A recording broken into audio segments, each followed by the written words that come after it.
Shalom saudara, mengapa kita sebagai orang percaya harus memiliki visi dalam hidup kita? Kalau kita naik taksi, ini bukan taksi secara online, kita order ya. Apa yang kita sampaikan kepada supir taksi setelah kita mengucapkan selamat pagi, selamat siang, atau selamat malam? Apa yang kita sampaikan pertama kali kepada supir taksi? Informasi apa yang harus kita sampaikan kepada supir taksi?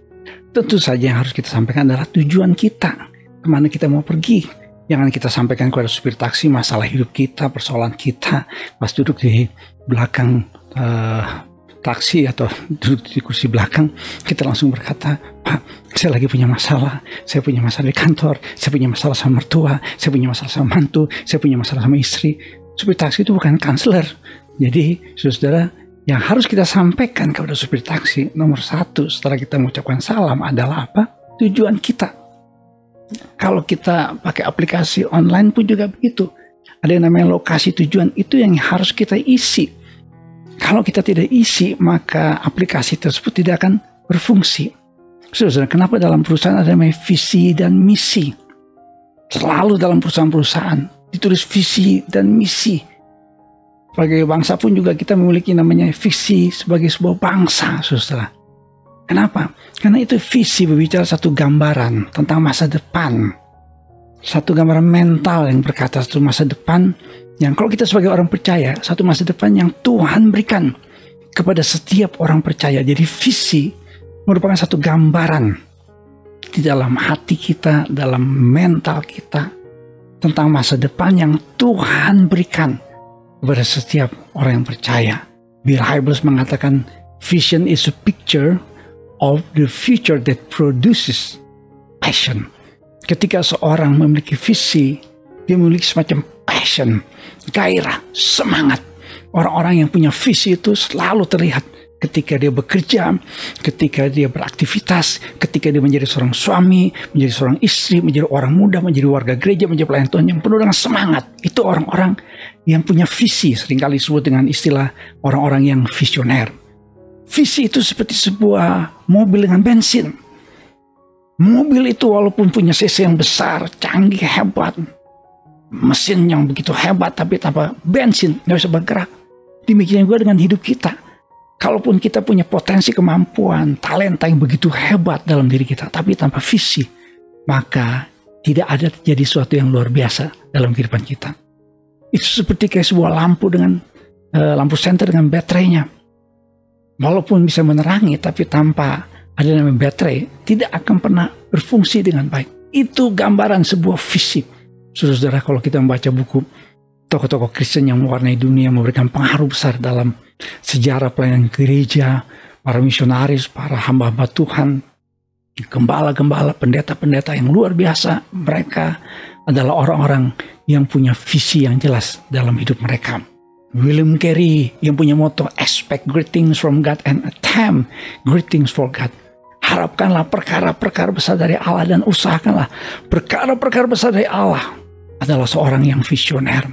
Dia datang ke India karena ada visi untuk jadi berkat India. Mary Slessor, seorang wanita dari Scotland, datang ke Afrika karena visi Tuhan yang luar biasa. Dia melayani di Afrika dengan begitu semangat. Dan ketika dia meninggal harus 3 pria dewasa menggantikan tugas-tugas pelayanannya. Kenapa? Karena ini adalah orang yang punya visi. Saudara, mengapa kita harus memiliki visi dalam hidup? Alkitab jelas mengatakan dalam Amsal 9:18, bila tidak ada wahyu menjadi liarlah rakyat. Terjemahan bahasa Inggrisnya berkata, where there is no vision, the people perish. Di mana tidak ada visi, orang-orang akan binasa. Saudara, salah satu penyanyi terbaik di dunia yang pernah ada, yang tahu saya suaranya begitu luar biasa, adalah Freddie Mercury bersama dengan grupnya Queen. Sempat dibuat filmnya, saudara, dan lagu-lagunya itu lagu yang hits, banyak lagu-lagu hitsnya itu dari grup musik Queen yang penyanyinya pada waktu itu adalah Freddie Mercury. Dalam salah satu lagunya, dia bertanya, does anybody know what we are living for? Saudara, kalau orang tanpa visi dalam hidup, dia akan bertanya, kita hidup di dunia ini buat apa? Sehingga akibatnya apa, saudara? Banyak kesia-siaan. Ada satu istilah yang disebut dengan star syndrome. Ketika seorang menjadi selebritis, menjadi star, menjadi terkenal, apa yang terjadi dalam hidupnya, saudara? Hidupnya seringkali ada banyak, saudara, orang yang disebut sebagai selebritis, bintang film, bintang movie yang hebat. Hidupnya penuh dengan kesia-siaan. Kenapa, saudara? Karena ada banyak orang saudara, walaupun dia terkenal, walaupun dia sukses dalam hidup, tapi hidup tanpa visi.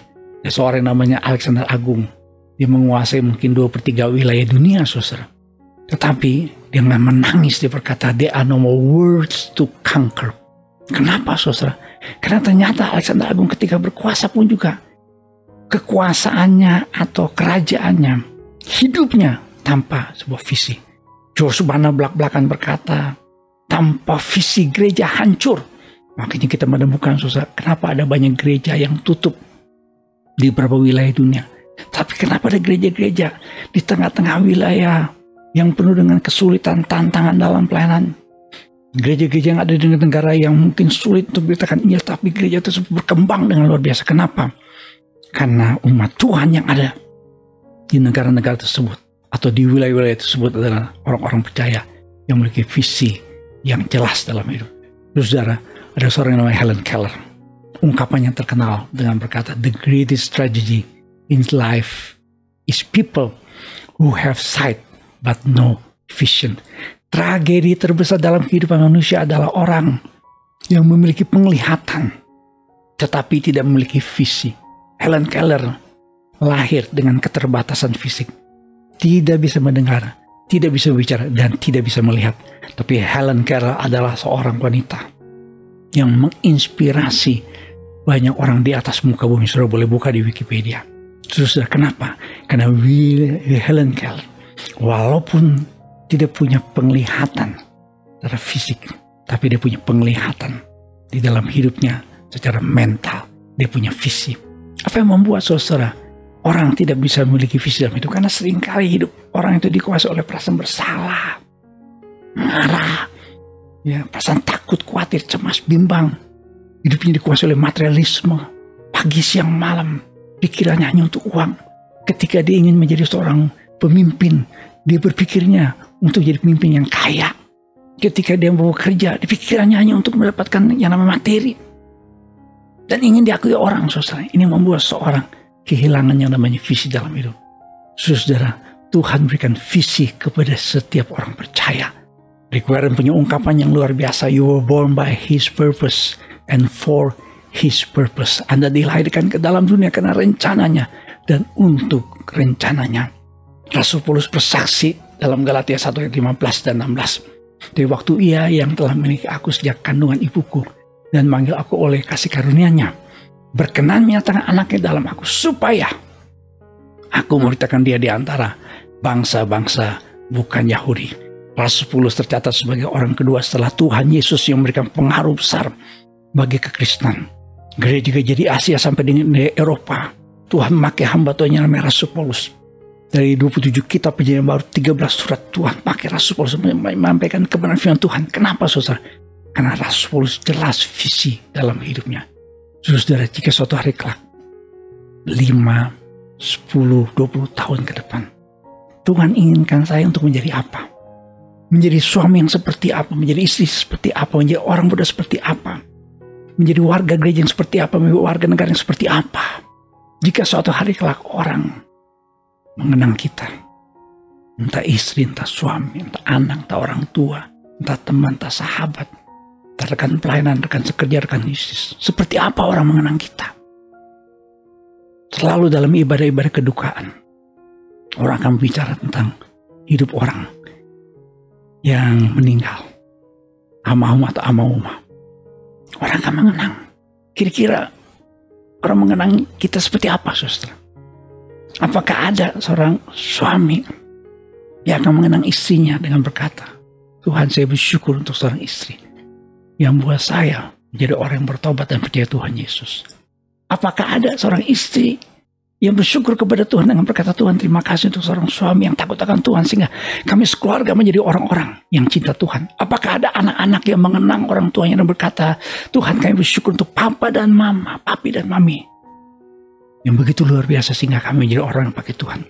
Apakah ada orang-orang di gereja yang berkata, Tuhan, terima kasih untuk seorang pemimpin yang menjadi teladan buat setiap kami dalam gereja ini atau jemaat ini? Atau apakah ada dalam sebuah bangsa rakyatnya mengenang dan berkata, terima kasih Tuhan untuk seorang pemimpin yang membuat bangsa ini menjadi bangsa yang luar biasa? biarlah Tuhan menolong kita menjadi orang-orang percaya yang hidup dalam visi Tuhan dan menjadi berkat bagi banyak orang. Tuhan memberkati. Amin.